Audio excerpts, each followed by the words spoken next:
Hi friends, ಇಲ್ಲಿ ನಾವು chicken fry ಮಾಡ್ತಾ ಇದ್ದೀವಿ. ಮೊದಲಿಗೆ ಇಲ್ಲಿ ನಾನು ಸ್ವಲ್ಪ ಎಣ್ಣೆ ಹಾಕ್ಕೊಂಡಿದ್ದೀನಿ. ಚಿಕನ್ಗೆ ಸ್ವಲ್ಪ ಎಣ್ಣೆ ಕಡಿಮೆ ಹಾಕ್ಕೊಂಡ್ರೆ ತುಂಬ ಒಳ್ಳೆಯದು. ಇದಕ್ಕೆ ಮೊದಲಿಗೆ ಒಂದು ದೊಡ್ಡ ಈರುಳ್ಳಿ ಹಾಕ್ಕೊಳ್ತಾ ಇದ್ದೀನಿ. ನೀವು ಎಷ್ಟು ಕ್ವಾಂಟಿಟಿ ಮಾಡ್ತಿದ್ದೀರಾ ಅದ್ರ ಮೇಲೆ ಡಿಪೆಂಡ್ ಮಾಡ್ಕೊಳ್ಳಿ. ನಾವಿಲ್ಲಿ 1 kg ಮಾಡ್ತಿರೋದ್ರಿಂದ ಇಲ್ಲಿ ದೊಡ್ಡದೊಂದು ಈರುಳ್ಳಿ ಹಾಕ್ಕೊಂಡಿದ್ದೀನಿ. ಹಾಗೆ ಇಲ್ಲಿ ಶುಂಠಿ ಬೆಳ್ಳುಳ್ಳಿನ ನಾನಿಲ್ಲಿ ಜಜ್ಜಿಬಿಟ್ಟು ಹಾಕ್ಕೊಂಡಿದ್ದೀನಿ. ನೀವು ಬೇಕಾದರೆ ಪೇಸ್ಟ್ ಕೂಡ ಹಾಕ್ಕೋಬೋದು. ಮನೆಯಲ್ಲೇ ಮಾಡಿದ್ದು ಹಾಕ್ಕೊಂಡ್ರೆ ತುಂಬ ಒಳ್ಳೆಯದು. ಇಲ್ಲಿ ನಾನು ಬರೀ ಜಸ್ಟ್ ಜಜ್ಜಿಬಿಟ್ಟು ಹಾಕ್ಕೊಂಡಿದ್ದೀನಿ. ಇಲ್ಲಿ ಒಂದು 4 ರಿಂದ 5 ನಾನಿಲ್ಲಿ ಹಸಿರು ಮೆಣಸಿನ್ಕಾಯಿ ಯೂಸ್ ಮಾಡಿದ್ದೀನಿ. ಅದನ್ನ 2 ಭಾಗವಾಗಿ ಮಾಡಿ, ನೀವು ಬೇಕಾದರೆ ಇದರಲ್ಲೇ ಖಾರಕ್ಕೆ ಬರೀ ಹಸಿರು ಮೆಣಸಿನ್ಕಾಯಿನೇ ಯೂಸ್ ಮಾಡ್ತೀನಿ ಅಂದರೆ ಬೇಕಾದ್ರೆ ಜಾಸ್ತಿ ಹಾಕ್ಕೋಬೋದು.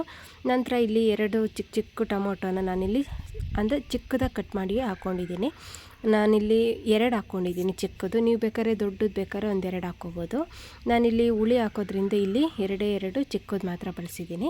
ಇಲ್ಲಿ ನೆಕ್ಸ್ಟ್ ಇದೊಂದು ಸ್ವಲ್ಪ ಫ್ರೈ ಆದಮೇಲೆ ನಾನಿಲ್ಲಿ ತೊಳೆದಿಟ್ಕೊಂಡಿದ್ದನ್ನ ಚಿಕನ್ ಹಾಕ್ಕೊಂಡಿದ್ದೀನಿ. ನಾನು ತೊಳಿಬೇಕಾದ್ರೆ ಸ್ವಲ್ಪ ಅರಿಶಿನ ಹಾಕಿ ತೊಳೆದಿದ್ದೆ, ಜಾಸ್ತಿ ಹಾಕಿರಲಿಲ್ಲ. ನೀವು ಬೇಕಾದರೆ ಸ್ವಲ್ಪ ಉಪ್ಪು ಮತ್ತು ಅರಿಶಿನದ ನೀರಲ್ಲಿ ತೊಳೆದ್ರೆ ಒಳ್ಳೆಯದು. ಮತ್ತು ಬಿಸಿನೀರಲ್ಲಿ ತೊಳೆಯೋಕೆ ಹೋಗಬಾರ್ದು. ಚಿಕನ್ನ ಯಾವತ್ತಿದ್ರೂ ತಣ್ಣೀರಲ್ಲೇ ತೊಳಿಬೇಕು. ಇಲ್ಲಿ ಚಿಕನ್ ಹಾಕ್ಬಿಟ್ಟು ಒಂದು ಸ್ವಲ್ಪ ನಾನಿಲ್ಲಿ ಅಂದರೆ ಬೇಯೋಕ್ಕೆ ಎಷ್ಟು ಉಪ್ಪು ಬೇಕೋ ಅದಷ್ಟು ಉಪ್ಪು ಹಾಕ್ಕೊಂಡು ಇಲ್ಲಿ ಒಂದು ಚೆನ್ನಾಗಿ ಮಿಕ್ಸ್ ಕೊಡ್ತಾಯಿದ್ದೀನಿ. ನೀವು ಸ್ವಲ್ಪ ಇದನ್ನೆಲ್ಲ ಹಾಕಬೇಕಾದ್ರೆ ಲೋ ಫ್ಲೇಮಲ್ಲಿ ಇಟ್ಕೊಂಡು ಹಾಕಿ, ಯಾಕಂದರೆ ಸೀದ್ಸಕ್ಕೆ ಹೋಗ್ಬಿಡಿ, ಇಲ್ದಿದ್ರೆ ಚೆನ್ನಾಗಿ ಬರಲ್ಲ. ಈಗ ಅದೊಂದು ಬೇಯ್ತಾ ಇರಲಿ, ಮುಚ್ಚಿಟ್ಟಿದ್ದೀನಿ. ಈಗ ಒಂದು ಕಡೆ ಸ್ವಲ್ಪ ಖಾರಕ್ಕೆ ಅಂದರೆ ಸ್ವಲ್ಪ ಹುರ್ಕೊಳ್ತಾ ಇದ್ದೀನಿ, ರೋಸ್ಟ್ ಮಾಡ್ಕೊಳ್ತಾ ಇದ್ದೀನಿ.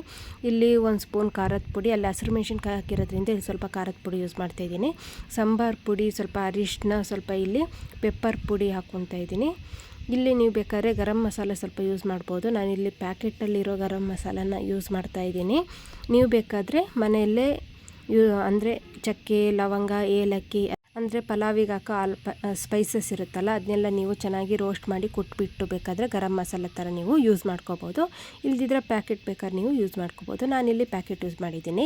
ನೀವು ಇದನ್ನ ಫ್ರೈ ಮಾಡ್ಕೋಬೇಕಾದ್ರೆ ಸ್ವಲ್ಪ ಆಯಿಲ್ ಬೇಕಾದ್ರೆ ಹಾಕ್ಕೋಬೋದು. ನಾನಿಲ್ಲಿ ಆಯಿಲ್ನ ಯೂಸ್ ಮಾಡಿಲ್ಲ, ಬರೀ ಹಂಗೇ ನಾನು ಡ್ರೈ ಆಗಿಯೇ ನಾನಿಲ್ಲಿ ಉರಿತಾ ಇದ್ದೀನಿ. ಉರಿಬೇಕಾದ್ರೆ ನೀವು ಫ್ಲೇಮ್ನ ಸ್ವಲ್ಪ ಕಡಿಮೆ ಇಟ್ಕೊಳ್ಳಿ, ಇಲ್ಲಾಂದರೆ ಬೇಗ ಸೀದೋಗಿಬಿಡುತ್ತೆ. ಮತ್ತು ತಿರುಗಿಸ್ತಾನೆ ಇರಬೇಕು, ಇಲ್ದಿದ್ರೆ ಅದು ಸೀದೋಗಿಬಿಟ್ಟು ಕಪ್ಪು ಆಗಿಬಿಟ್ಟು ಮತ್ತು ಸ್ಮೆಲ್ಲೆಲ್ಲ ಚೆನ್ನಾಗಿ ಬರೋಲ್ಲ. ನೋಡಿ, ಲಾಸ್ಟಿಗೆ ಈ ಥರ ಕಲರ್ ಆಗಿದೆ.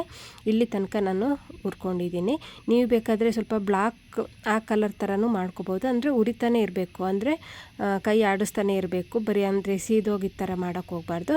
ಫೈನಲಾಗಿ ನೋಡಿ ಆಗಿದೆ. ಇಲ್ಲಿ ಚಿಕನ್ನು ಇಷ್ಟು ಬೆಂದಿದೆ, ಅಂದರೆ 3/4% ಬೆಂದಿದೆ. ನೀವು ಒಗ್ಗರಣೆಯಲ್ಲೇ ಚೆನ್ನಾಗಿ ನೋಡಿ, ನಾನು ಹಾಕಿದ ಮೇಲೆ ನೀರು ಇಷ್ಟು ಬಿಟ್ಟಿರೋದು ಚಿಕನ್ನು. ಈಗ ಕುದಿರ್ತಿರೋದಕ್ಕೆ ನಾನಿಲ್ಲಿ ಫ್ರೈ ಮಾಡಿಟ್ಕೊಂಡಿರೋಂಥ ಸ್ಪೈಸಸ್ ಪುಡಿನ ನಾನಿಲ್ಲಿ ಫುಲ್ಲು ಹಾಕ್ಕೊಳ್ತಾ ಇದ್ದೀನಿ. ನೋಡಿ, ಈಗ ಒಂದ್ಸರಿ ನೀವು ಚೆನ್ನಾಗಿ ಮಿಕ್ಸ್ ಕೊಡಬೇಕು. ಇನ್ ಕೇಸ್ ಏನಾದರೂ ನಿಮಗೆ ಖಾರ, ಉಪ್ಪು ಏನಾದ್ರು ಕಮ್ಮಿ ಆಯಿತು ಅಂದರೆ ನೀವು ಈ ಟೈಮಲ್ಲೇ ನೀವು ಹಾಕ್ಕೋಬೇಕು. ಮಾತ್ರ ಚೆನ್ನಾಗಿ ಮಿಕ್ಸ್ ಹೊಡಿಬೇಕು, ಯಾಕಂದರೆ ಪುಡಿ ಎಲ್ಲ ಮತ್ತು ಒಂದೊಂದೇ ಪೀಸ್ಗಳಲ್ಲಿ ಕೂತ್ಕೊಂಡ್ರೆ ಚೆನ್ನಾಗಾಗಲ್ಲ. ನೋಡಿ, ಚೆನ್ನಾಗಿ ಎಲ್ಲ ನಾನಿಲ್ಲಿ ತಿರುಗಿಸ್ಬಿಟ್ಟು ಇಟ್ಕೊಂಡಿದ್ದೀನಿ. ಈ ಟೈಮಲ್ಲಿ ನಮಗೆ ಸ್ವಲ್ಪ ಉಪ್ಪು ಮತ್ತು ಖಾರದ ಪುಡಿ ಕಮ್ಮಿ ಆಗಿತ್ತು, ನಾನಿಲ್ಲಿ ಸ್ವಲ್ಪ ಹಾಕ್ಕೊಳ್ತಾ ಇದ್ದೀನಿ. ನೀವು ಬೇಕಾದರೆ ನೀವು ಖಾರದ ಪುಡಿನ ಮತ್ತೊಂದು ಸಲ ಬೇಕಾದ್ರೆ ನೀವು ಫ್ರೈ ಮಾಡಿ ಬೇಕಾದ್ರೆ ಹಾಕ್ಕೋಬೋದು, ಇಲ್ಲ ಡೈರೆಕ್ಟಾಗಿ ಬೇಕಾದ್ರೆ ಹಾಕ್ಕೋಬೋದು. ಯಾಕಂದರೆ ಇಲ್ಲಿ ನಾವು ಜಾಸ್ತಿ ಹುರಿದಿರೋದ್ರಿಂದ ಮತ್ತೆ ಬೇಕು ಅನ್ನೋ ಅವಶ್ಯಕತೆ ಏನಿಲ್ಲ, ಉರಿಲೇಬೇಕು ಅನ್ನೋಂಥ ಟೈಮ್ ಏನಾದ್ರು ಇದೆ ಅಂದರೆ ಬೇಕಾದರೆ ಹುರ್ಕೊಂಡು ನೀವು ಹಾಕ್ಕೋಬೋದು.